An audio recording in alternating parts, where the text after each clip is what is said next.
Switzerland had suddenly been flooded with an absurd amount of money, both from the victors and the victims. If that wasn't enough of an ethical conundrum, what happened after the war raised further questions.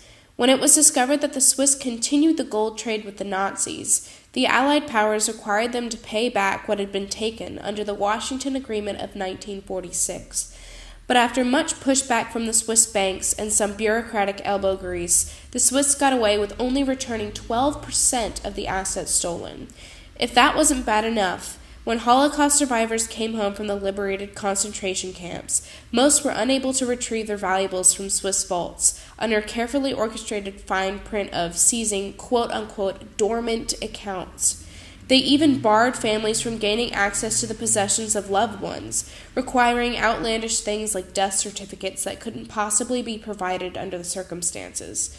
Most of these instances have only recently come to light and have sparked thousands of lawsuits against the major Swiss banks and even art institutions that still to this day refuse to give back those assets belonging to the surviving Jewish lineage.